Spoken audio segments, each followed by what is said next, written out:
righty. All right. We in here. Turn that down a little bit. Yeah, damn, blowing my eardrums out. What's going on here? Just saying what's going on, everybody. Going on.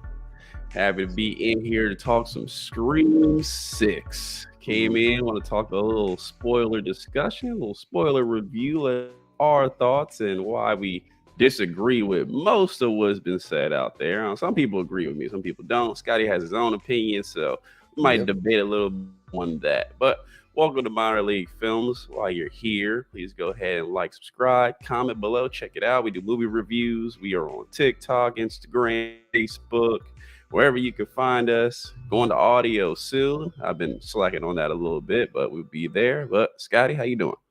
I'm doing great on this Sunday. That tequila had me though. It had me. It took my soul. But I'm back. I am back. How are you feeling? I'm not too bad, but all right. So let's go ahead and hop into this. So Scream 6, we both were able to watch it this weekend. I saw it on Friday. I think you saw it yesterday, and have our I did a short review on it's both on YouTube Shorts and on TikTok, and just my quick thoughts. I tried to do 45 seconds. It was not 45 seconds, but as quickly as possible. But yeah, so we're gonna show the trailer real quick. Scott, give me the trailer for us, and then we'll hop into that and let you know our thoughts about it. Okay, you want to see the trailer right now? Yeah, I play it. That's crazy. Let's jump into it. Jump into the trailer. We ain't waiting. Okay, well, you gotta tell me.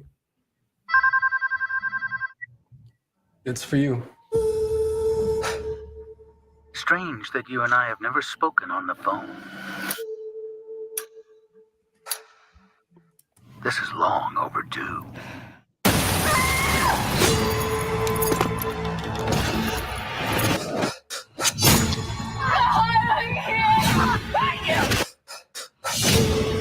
What is this place? A shrine. Did you miss me? He's gonna keep coming after us. Maybe he gets to win this time. We've got to lure him in. Gonna execute him.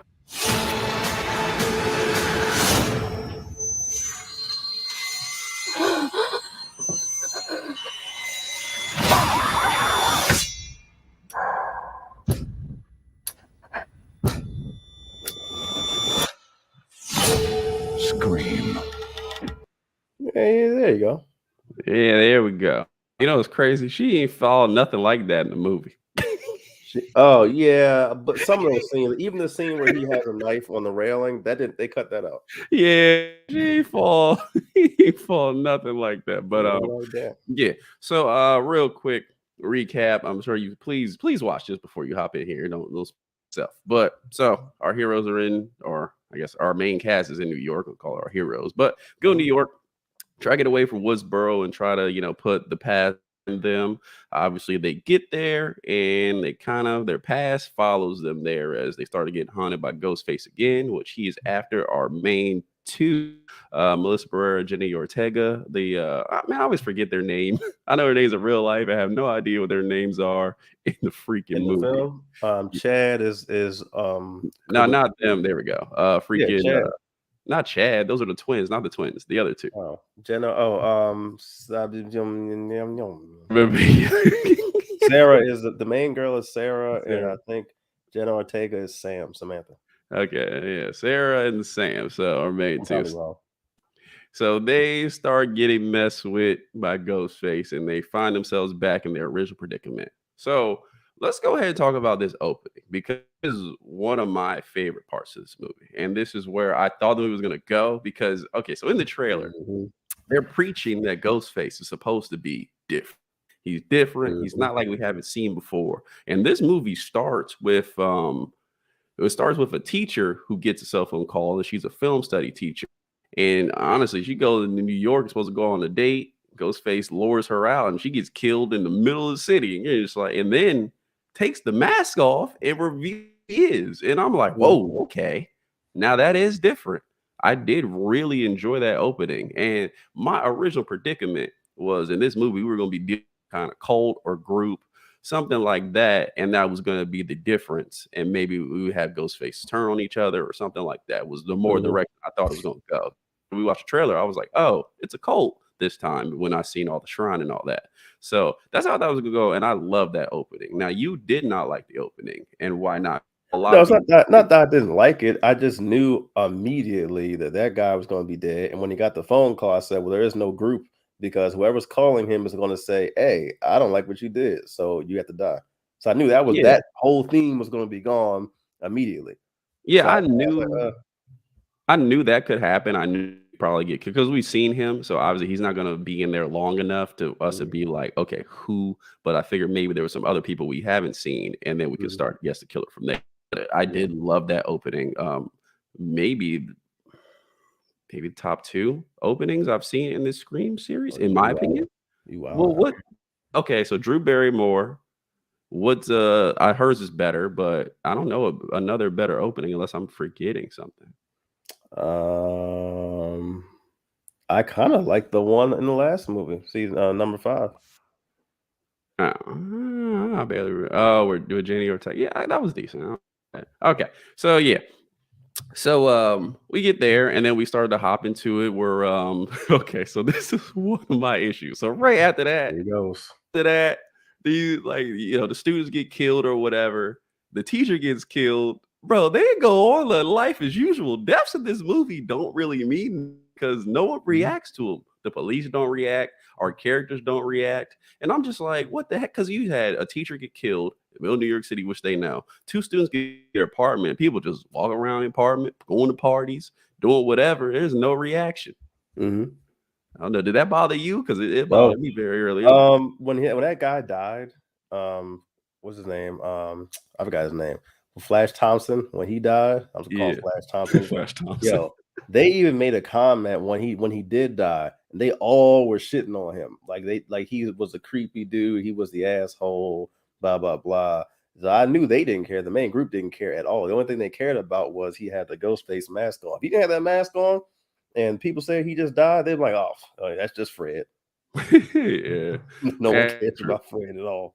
Yeah. So. But that's kind of our opening. Right after that, we kind of hop into and another thing I did like here is the way they deal with their PTSDs, and they all deal with it in different ways, especially the main 2 sisters, Sarah and whatever her others. I said Sarah. I just said Sarah, throw a name out there. I don't know. Oh, it's not really her name. I don't know. I know Sam is one of them.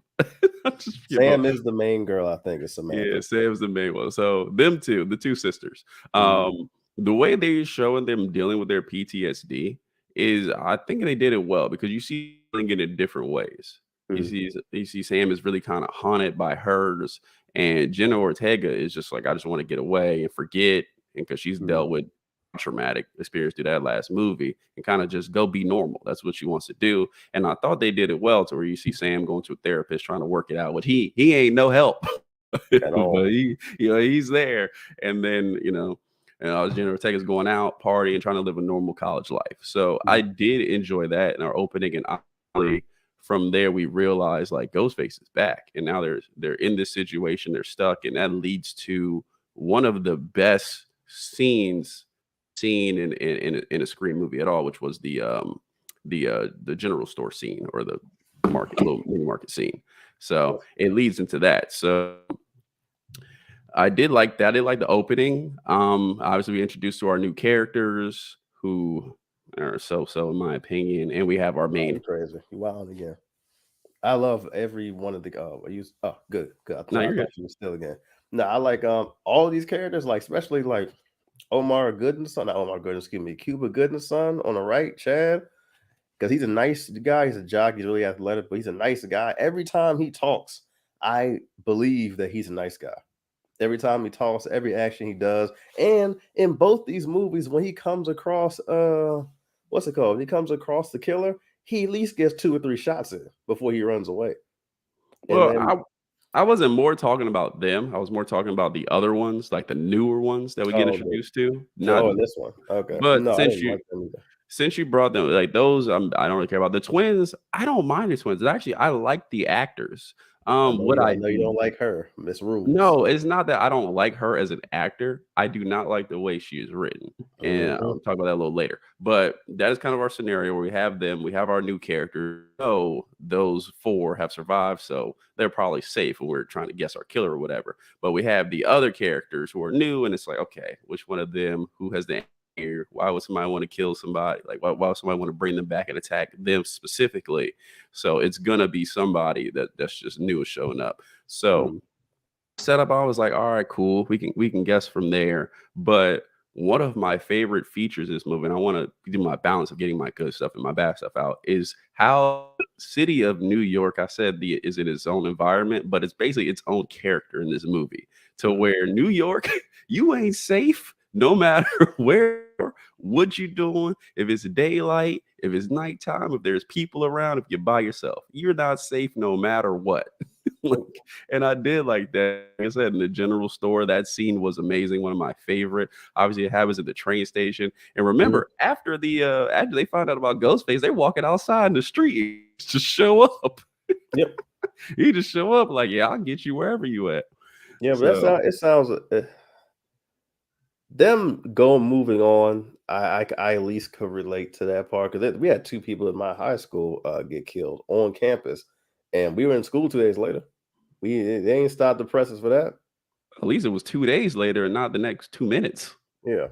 Theirs, they just don't even acknowledge it. Yeah. So yeah. So I didn't like that part. And obviously from then on, it's the hunt down Ghostface. And then we can kind of hop into our spoilers and things we liked and disliked. But overall, I felt it was vibing through the middle. I thought it was pretty decent. So a couple problems I have in this movie. So I'm gonna start here. Once we go, you know how Scream movies go. We gotta set up the rules and we go from there. Here he goes. Movie, the rules don't apply to anything. And Scotty even rewatched it and let me know, like he watched it for a second time and said, okay, these, and I'm like, man, these rules don't apply to nothing. The only rules in this movie is basically it's not the main 4 characters. Good luck. That's all they really say, which is not even a rule. We already know this walking into the movie. So I'm like, why are we stopping the film for this either? And this is part of the reason why I don't like the girl twin, is because she doesn't serve a general purpose here. Her purpose is to be the old Randy. She's supposed to set up the rules and we could go from there and be able to kind of narrow down who the killer is, which Randy was able to do. Either one, these aren't even really movie rules. Number 2, she's bad at guessing the killer. So like that whole concept, I don't understand why we're stopping the movie for.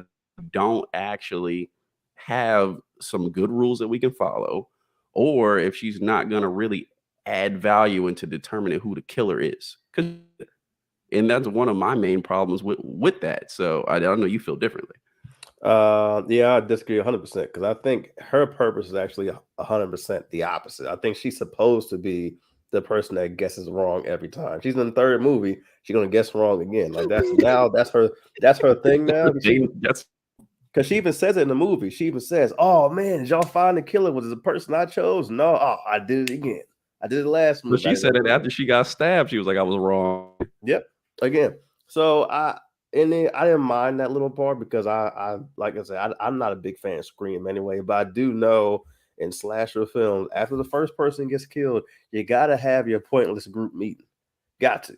We saw it in One Missed Call, and One Missed Call, one of the worst horror movies of all time. Okay, let's stick with Scream. Comparing to One Missed Call is no point. Yes, I understand they have to come together and figure some stuff out, but they had a pretty decent scene where they came together in the kitchen at their apartment, where they started to talk about where they were like, okay, we're back stuck in this situation. We got to protect each other. This is a good talk about like what's going on, especially because they go and bring other people just to say, we don't trust any new person. So I thought it would have been better when they were together and it's just them 4 together and they're going through this situation to kind of say, okay, out of these new people, because we know we're all good, like what would be the set of rules to figuring out which one of these new people in our lives could be doing this.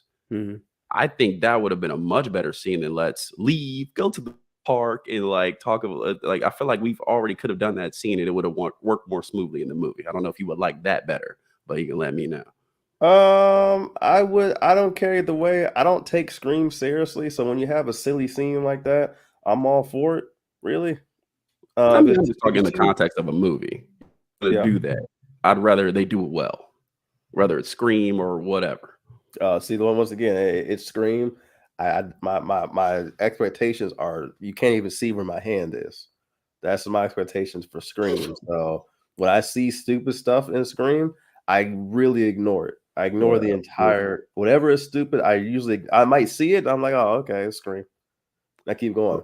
Well, we'll get to some of the stupid stuff you were ignoring, but I just thought that was one of my main first problems. Following after that, bro, in this movie, something that I referred to 45-second quote unquote review, getting shot and getting stabbed in this movie mean nothing. It means absolutely nothing. We have characters getting torn a scene later. Man, they stitched me up. I'm good. Let's get back to what we were doing. Not even like I'm still in the hospital. Like, no, I'm back on the street, running around, playing Scooby-Doo, trying to figure out what's going on. This new generation is a lot stronger than the old generation. I'll tell you that. I'll tell you that right now because they are out here. They got the worst part is. Well, I'm sorry. Go ahead. No, I'll say bring up my girl. Bro, her. Okay, so we seen it in the trailer, and I referred to the gas station scene at the trail. Really good scene. One of my favorite in the Scream franchise. Bro, the train scene that they show in the trailer is one of the dumbest scenes I think I've seen in this franchise. When she gets it? Yeah. So basically, first of all, they get separated just by being careless, which is stupid. And I'm like, okay, you already know if you get separated, you have a high chance to get somebody killed. They get separated, go through multiple stops on the train where the next train is following them. They could get out, hop back in, get back together. Nah, they're good. Don't worry about that. But that scene that you see in the trailer where it out and then he's like next to her and stabs her, or he's next to her, that's not how it works in here. In here, it is she sees him stand up, sees him get a little bit closer. She sees him get a little bit closer. No reaction, doesn't move, doesn't push somebody onto her, doesn't try to run around, get away. She basically lets herself get, even though I guess she can't die. Yeah, she didn't have time, man. Well, yeah, if they had mentioned that, crowded train, she didn't have time. If they had mentioned that was her superpower, I'd allowed it, but it was in like this movie has so much silliness and so many people who get attacked and quiet. Like she's on a train getting stabbed, no about it, and then they it's not a movie, it's not the movie trope that we're used to, but they almost pulled one with the black character in this movie because are mixed in here, but our one black character in this movie. They did that brother wrong, man. What you mean? Oh, the killers? No, the one that was dating Courtney Cox. The new black dude. The new black dude. I knew he was gonna die, but I was so confused as to why he didn't need to be in the movie at all anyway. There's no point because we see him, get in the trailer, so we know he's gonna die. But Ghostface is able to kill people in silence. Like you don't hear a pin drop. Yeah. And this dude is big, bro. It's like this big buff, like it was not. He just League of Shadows. He just gone. And I was like, with these League of Shadows comments, what's going on in here, bro? It's League of Shadows because it was that goofy. I'm like, what the heck?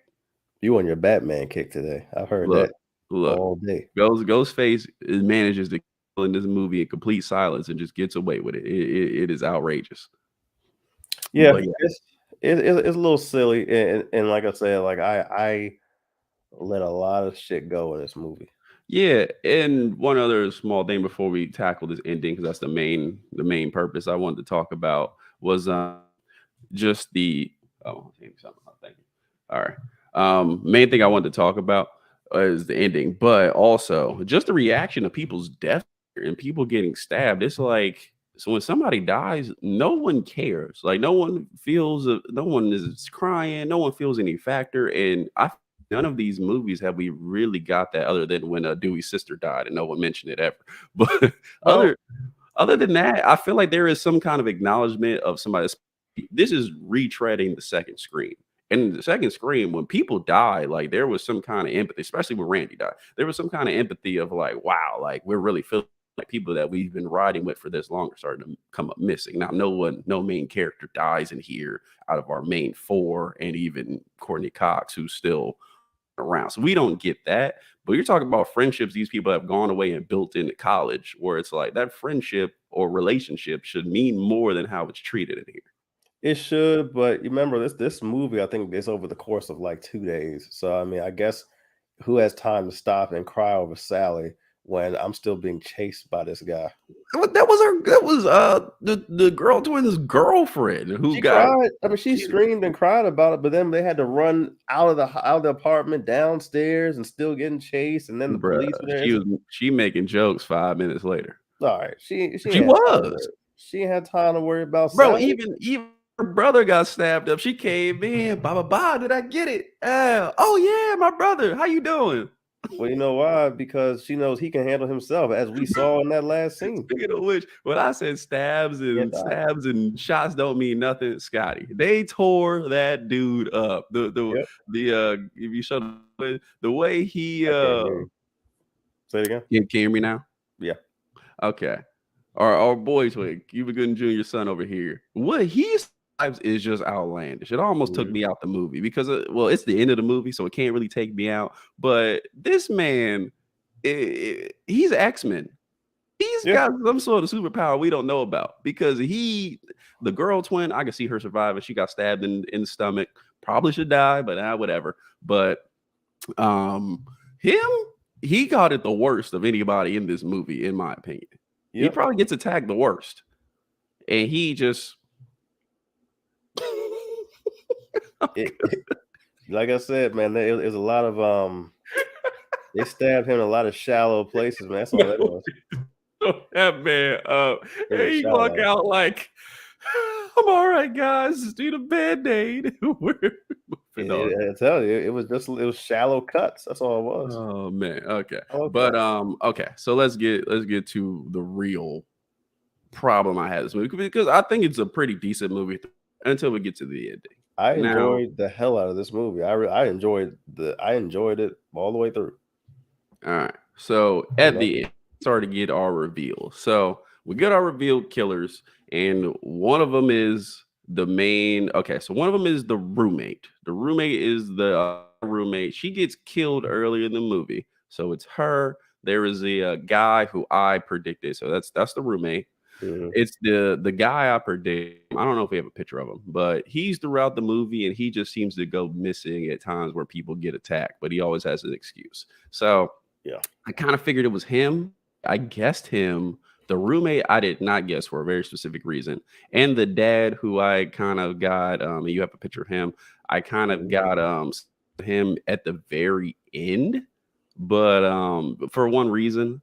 But for the most part, I didn't think it was him. It was on my radar, but I was like, it's probably not him. But I also, there was a relative that we didn't know these people are related in any sort of way.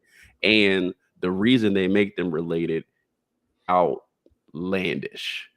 It's a little, I've seen worse motivation, but I did think. Have you?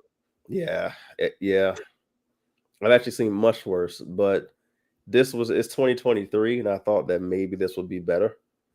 So that's why I didn't have hopes, but I just said, okay, at the end of this, I knew she was a killer. I was just like, okay, I wonder why this redhead girl is going to be killing me. Hopefully it's something profound. But in all honesty, if you really stop and think about this, after the whole Sydney thing, after really number 3, there's nobody else that should want to kill Sydney unless they are insane. And no one else should want to recreate this unless they are insane. So I guess this makes sense. And at least number 5 is a new, fresh reason. Like, oh, these are relatives of Billy Loomis. Boom, boom, boom. Okay, we'll do that. Well, we kind of have to reset a new character. Yeah. And this one, like I said, I get maybe one of them. Maybe the redhead girl was crazy. But when all 3 of them are crazy is when I was like, okay, now this is a little ridiculous. The chances of the entire family being now, if the entire family is going to be crazy, I expect them to be traditional crazy. West Virginia, living on the lawn, not changing your pants at all. Crazy. Not crazy, and all y'all are successful going to college. Functional people. Yeah. No. That was kind of corny, but I let it go because it's Scream. Okay, so let's break this down. So they are all after them because of what happened with the last Sam's boyfriend. What's his name? What's the actor's name from the boys? Jack Quaid.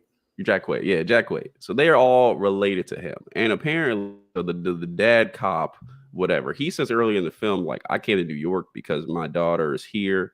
And like my other son I lost another child in the accident, so I don't want nothing to happen to her. So that was basically a lie. So, but the thing is, we see her die in the movie. Like, we don't see her and die, but basically we see her die because she supposedly gets attacked. Police come in, they're taking her, all the people that died out, and they're all acknowledging like, yeah, this person died, this person died, this person died. These police ain't got nothing to do with this conspiracy that's going on for this family to kill them and get back to them. So the fact of the matter that she died, all these people are around, including Kirby, Hayden Panettiere is an FBI detective, but she didn't actually die, is absurd. Because it's like, oh, it's the whole police force is in on it, and their reaction in this movie, like, okay, maybe they are because they suck, but are they actually in on it? Is like, they would almost have to be for this to work. I could see this working, in all honesty, because she's laying on the ground. All that happens is, because you saw the 2 EMTs go in there, all that happens is 2 EMTs pick her up on the backboard stretcher, put her in an ambulance. Police don't have nothing to do with that. Police don't generally go in there and look at the dead body like, yep, I'm staying here for a couple more minutes. They went in there and they're bumbling.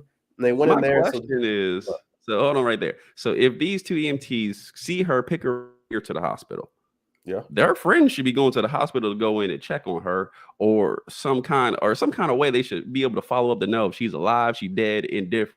We go to check on her to see if she's alive. They just come out and announce like, hey, she's dead. She's dead. And this is the police saying this, like, not just the dad. This is the cop force. Like, she's dead, or somebody would have came out and been like, hey, your daughter's alive. Like, they're alive, they're good to go. Like, there would have been some sort of acknowledgement here to just not have that go under the probably. But when they allude to paying people off, you only got to pay off one of them. Because if let's say me and my partner are sitting there and I go in there and I'm checking pulses and stuff, you really only got to pay me off to say he's dead. My partners, I can come around me and be like, oh, you sure? Nah, move out the way. He ain't dead. Yeah. Nah. These people are police officers, man. It's like, if this dad is like paying this person off to tell his daughter is dead, it's like, but listen, he doesn't have to pay police off.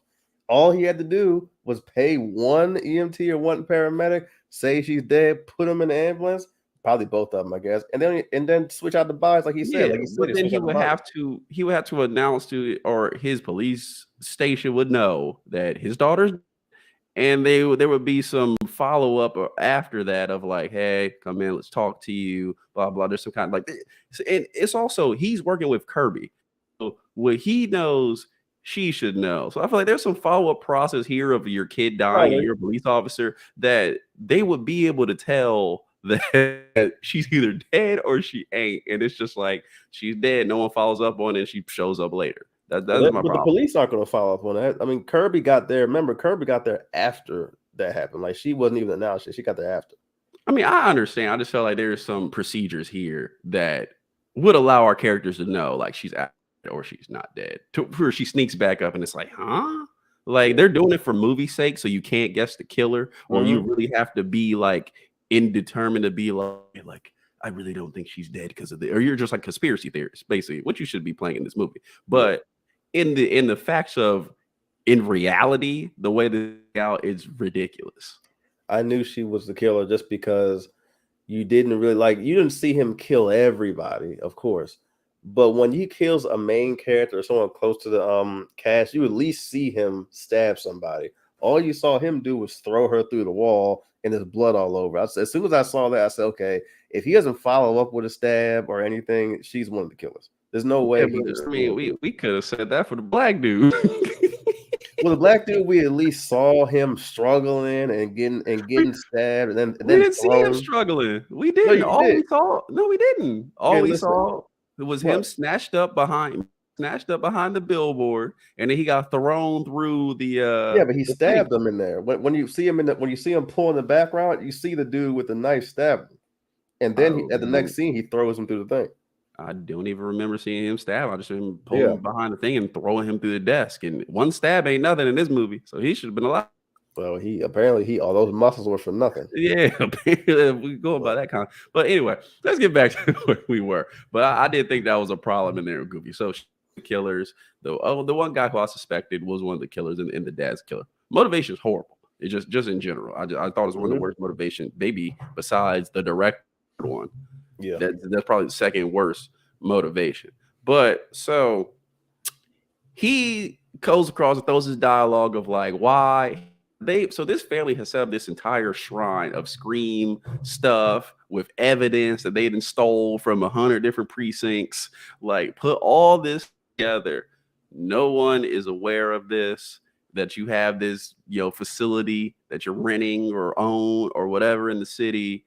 No one's aware that Gail, who goes to investigate this, has no idea. She finds this somehow, has no idea they're in ties with this, which is kind of silly.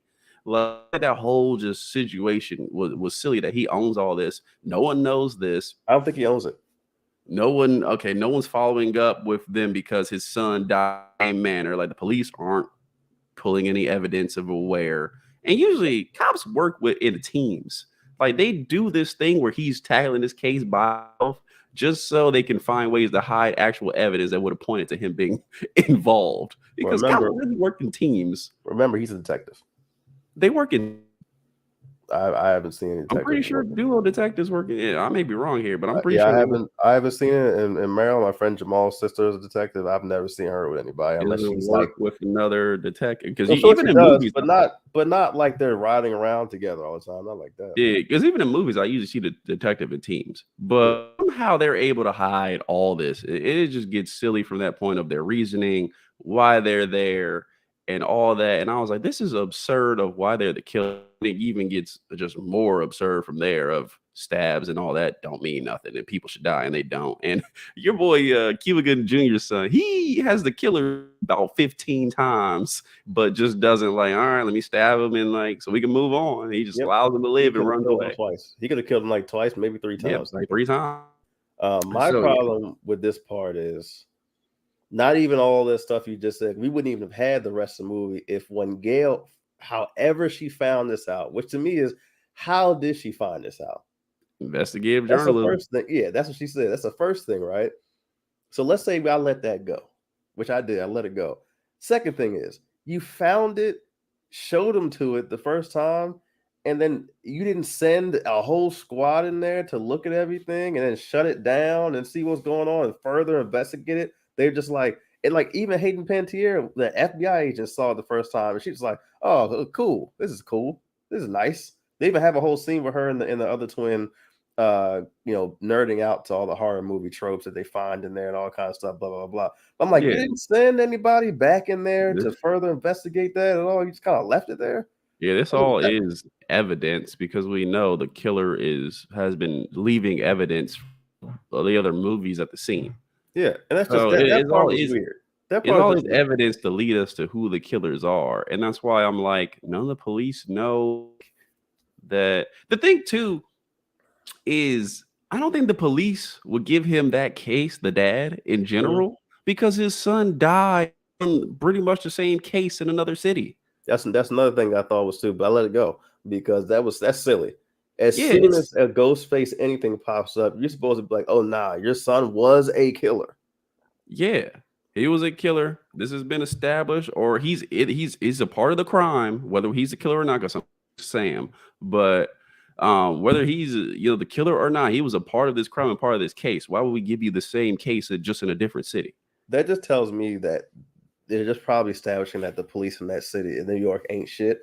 Because all I can gather from that is, we didn't even know he had a son. Blah blah blah blah. Because Because remember, he transferred up there just because they were going to school up there. And I was like, but also the daughters, I'm like, when you found out the detective's last name, and I know some people can have common last name, you didn't think to look maybe at him at all? Like, yeah, this just don't. It's so many stuff with the police where a we lot just of holes in here. just to push this kind of storyline where it's like this should be investigated by anybody. They really put Kirby in this movie as an excuse to bad cop stuff. That's all she is, because it's like, oh well, she's on the case and she came from a different city, so she doesn't know how things run up here. And we'll use that as an excuse to ignore any police work to go in here. But yeah, let's move past it, because it's just a problem. We'll be talking about this for like an hour. But so basically, into this movie, where I was just like, all right, come on, man. First of all, these killers, no matter how many times you stab them or attack them, they keep getting up, which is a Scream trope, but I'm like, to a certain point. Our freaking Jenny Ortega gets stabbed right in the stomach, and you never even know stabbed. She got stabbed twice. She got stabbed in the back, like a knife went all the way in, took it out. She's bleeding. And she didn't try to stop the bleeding. She hunches over for a little while, shows some pain. Next thing, she's standing straight up. She's walking. Then she falls, like, was it probably like 30 feet onto a knife? Yeah, onto a knife on her stomach. And yeah, she's in a little bit of pain. Then she stabs the killer. And I'm like, well, then when she gets up the next scene and is walking around straight up, not even holding her stomach, I'm like, the bleeding has stopped in both areas without applying any kind of pressure. But I let it go. None at all. They just healed. And she's up making jokes. Like, she good. I let it go. You let a lot of stuff go, man. Yeah. But at least the redhead made sense. They shot her in the head. Now she got up. I would have been like, okay, maybe there needs to be some talks in here. At the point where if she had got up, I wouldn't have questioned it, because everybody else did. But my favorite scene I really liked when at the Kirby end, got up. Yeah, oh yeah, she got what she gets, but she could have had a vest. I don't know. You don't know where she got shot either. She was shot in the head. I think she got shot twice in the chest. And stabbed. Oh yeah, and roughed up before that. Yeah, but yeah, they knocked her out at first. What I thought was weird too. You're crazy, but you knock out the FBI agent. You don't kill her. You're supposed to kill her. Yeah. Okay. That's what. Anyway. That's like I said. We talk about that one. But the last scene. My favorite scene in the movie, I thought was actually a damn good scene, is when the crazy dad saw both his kids die, and the main girl puts on the Ghostface costume and calls him. It has a voice and everything, and she walks around and she kills him. And I was like, I liked that scene. In what way did she kill him? Here he goes. Okay, this is how fast she was. He gonna say she was stabbed him like the Flash. It was like this, and I can do this. Men can do this. This is how she was stabbing him. She didn't do that. This is a knife. He's right here. She said, okay. So he's exaggerating. He's exaggerating. It was not that fast. It was just as fast as I thought. She just kebab that. Like, I've seen sushi chefs cut slower than she was cutting. Like, she was going to work. But I liked it because she didn't even try to kill him in that first part. She stabbed him all in the arms and shoulders and legs and stuff. And then, then she was torturing him for everything he had done. Yeah. And then at the end, she's like, okay, now I'm just going to kill him. Yeah. Stabs him in the head. So, and that pretty much ends our movie right there. So, I gave it a rating, and I'll do mine first, and because everybody already knows mine. So I gave it a rating of a high minor league. Minor league in our rating system is below average, so it's kind of to like the bad point, but it's not really bad. It's just kind of stupid. So that's why I gave it a higher minor league. Even if you saw it in theater and paid the matinee price, which I did because I just save money. I think it does have a lot of entertaining parts. I think it's still, depending on who you go see it with, still can be fun. It's silly. Still, it's fun. I know Scotty had fun with it. So that's why I gave it that score. But those were the problems I've had of just some of the plot lines didn't work for me. The killer's motivation was maybe the worst. Like, other than Scream 3, it probably is the worst. The our main characters. I just wish I like the twins. I like those actors. I just want them to add value, because when I say that, I think of Gail, Sydney, and Dewey, and just the way when they come on, they all have their superpower, I guess, or special ability that makes them an addition to the team, and then we'll get one more person to join them. So if these are going to be our four, we know where Sam stands, where Jenny Ortega's character kind of stands, and what value they kind of bring here. Mm-hmm. But the other two, I feel like it's not as strong to kind of complement them, and I just wanted to kind of more. But other than that, I had fun with a lot of parts. The one scene in the general store is maybe my favorite in the sir, franchise. that is not a general store. You are disrespecting New York. That is a bodega. Yeah, okay, bodega. That is a bodega. I don't live in New York. New York, don't do this. Please stay follow us. A bodega. Yeah. So yeah, that maybe is my favorite scene. Of you talk about tension, you talk about action, and you talk about like really feeling the threat of a killer and just on your knees, or they're on their knees and fucking toes, but you're on the back of your seat, or like what's gonna happen.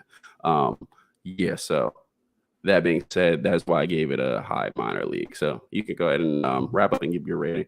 I give it a high price of admission because I enjoyed even with all the silly stuff. And honestly, I noticed all the silly stuff, but I overlooked it all because it's a slasher film, and I'm like, okay, it's bound to be some stupid stuff, and it's Scream.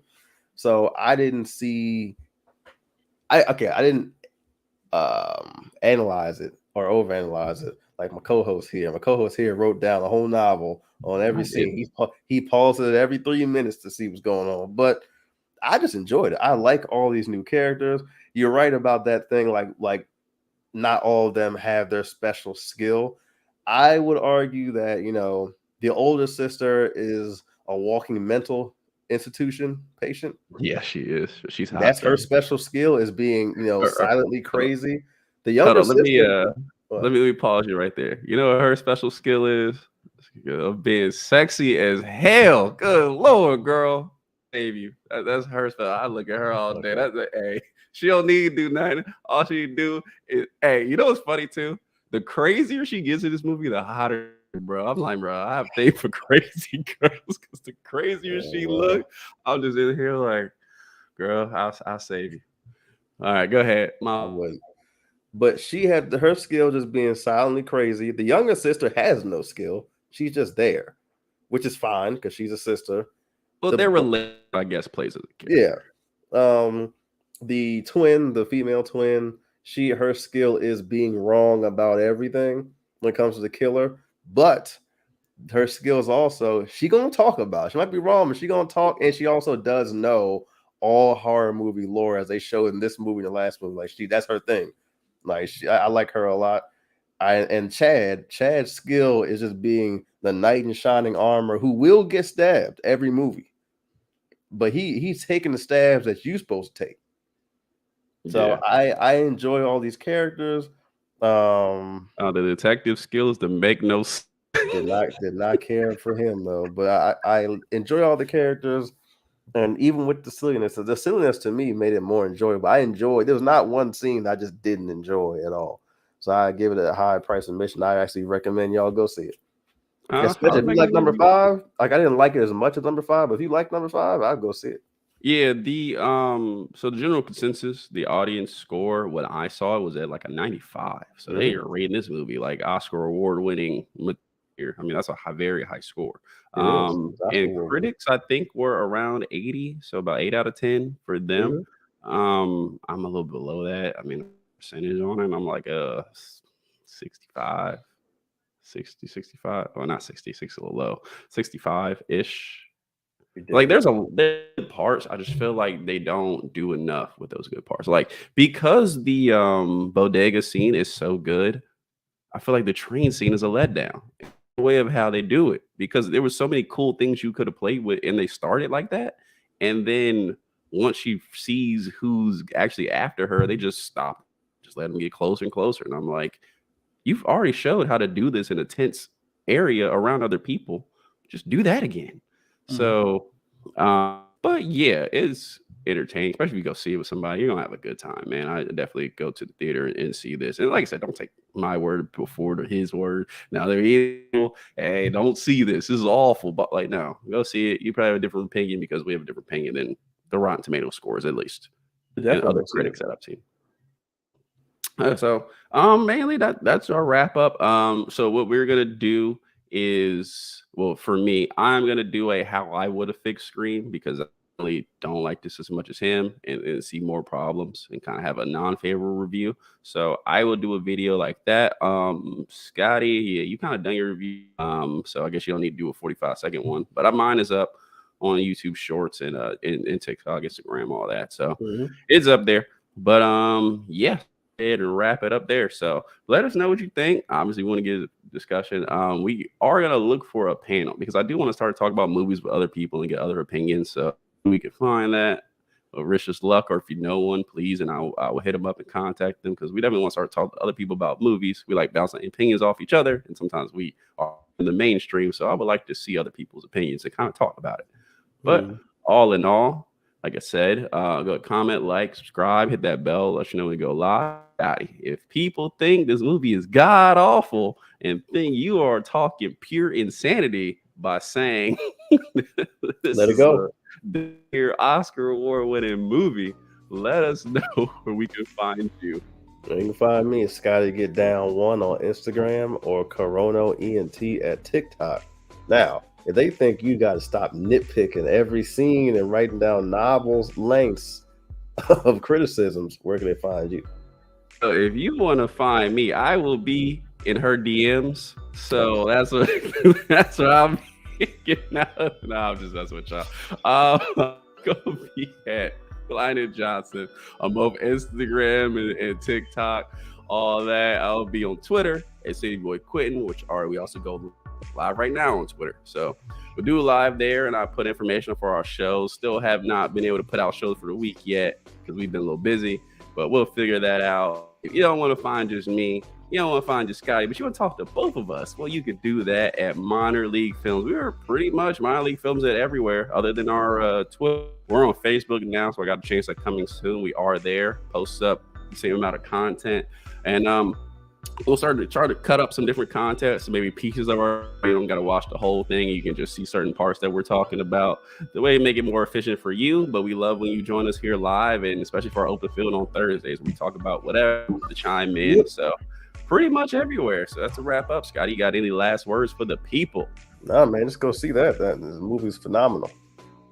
Phenomenal. I won't say phenomenal, but definitely go see it. Definitely subscribe. Definitely check us out, and we will see you soon. Movie was great. Live.